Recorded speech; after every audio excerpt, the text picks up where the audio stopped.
Hello, my friends, it's Danny, and today I am sharing an easy, healthy recipe for grilled chicken. This is one of my go-to weekly staples. I love making this chicken when I'm doing my meal prep. It has bright, bold Asian flavors, and it's really easy to make.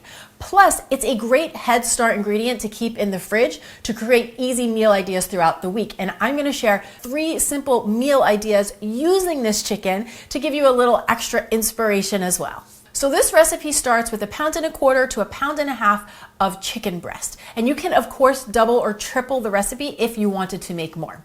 Whenever I'm working with chicken, I like to focus on quality. So I'm always looking for organic and or pasture-raised chicken. And I personally love to order it and have it delivered to the house. It just makes it easier than trying to find it at the grocery store. And I have 2 companies I really love. I love Cotton Cattle Co. They are a local New Jersey farm who delivers all up and down the East Coast. I will link them down in the description box below if that fits your geography.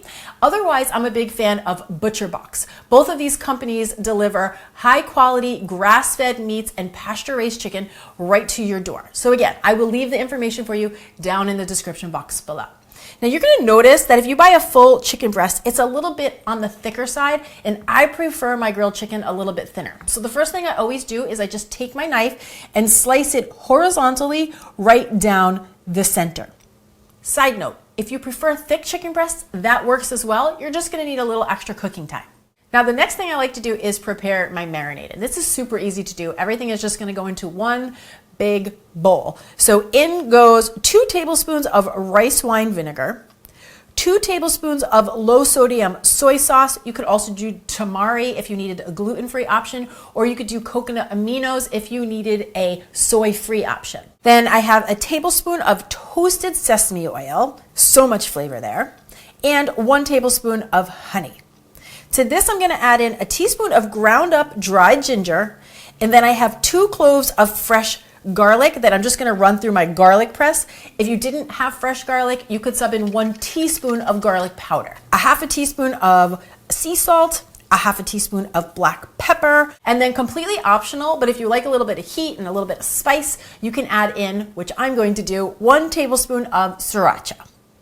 Gently whisk everything together, get it really well combined, and then I'm going to take the chicken breasts and get them right into the marinade. Some people like to do this in a plastic bag with a little zip top. That is another option. Any type of airtight container that works for you is going to work. You just want to get the chicken fully immersed in the marinade and then let this marinade for a minimum of 1 hour, but ideally overnight if you can, which would be up to 8 hours. When I'm ready to cook the chicken, I always get it out of the fridge at least a 1/2 hour before I put it on the grill. You could apply this to grilling any type of meat. You just want to take the chill out of the meat and let it come to room temperature.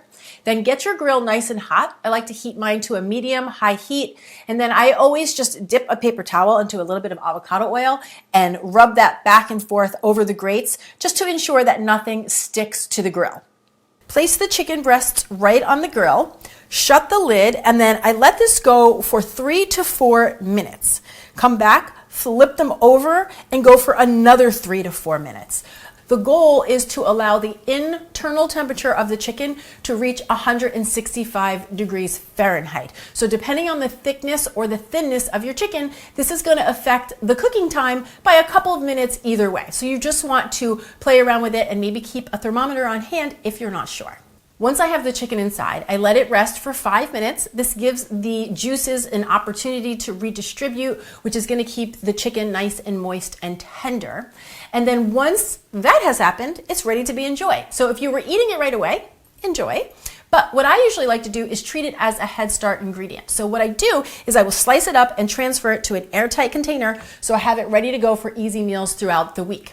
If I'm keeping it super simple, I will slice up some cucumbers and some bell peppers, put that in a container along with the grilled chicken, pop on a lid, and then just have that ready to grab and go. It's very simple, but it's actually perfect when you have a busy week and you don't want to be reaching for low quality convenience foods.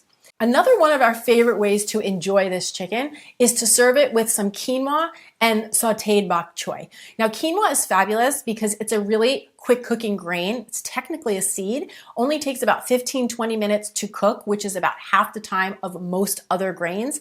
And then the bok choy also cooks in about 10-15 minutes. I just love to saute it with a little bit of garlic and ginger and then a splash of soy sauce and water. And it's just a really simple, bright side dish that pairs with this chicken perfectly. And I have both of those recipes on my website, and I will link them down in the description box below.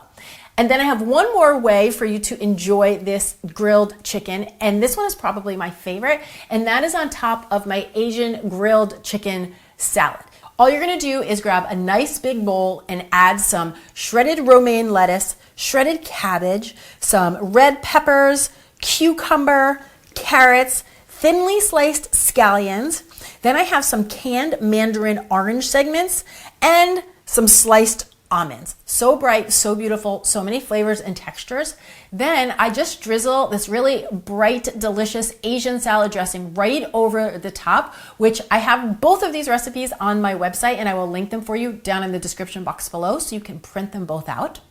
Gently toss everything together, and then I chop up some chicken and toss that into the salad as well. And the chicken is already made, right? So this becomes a really easy weeknight meal that our whole family can enjoy. Or you could prep this ahead of time, leave the dressing on the side, and then bring it to lunch the next day and have it as another Head Start meal ready to go. So good. So as you can see, there are many different ways to enjoy this chicken. Grill it up on the weekend when you're doing your meal prep, and then use it for easy meal ideas throughout the week. And I'm very excited to see what type of meals you come up with as well. So come on down to the comment section below and let me know. If you haven't already, please take a moment to like this video, subscribe to the channel, and hit that notification bell so you never miss a new recipe.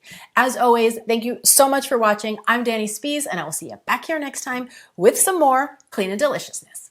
Cheers! Inspiration.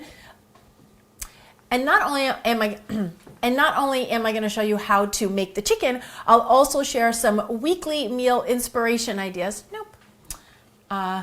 3 easy meal ideas. Okay.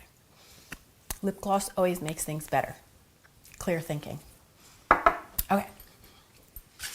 Okay, so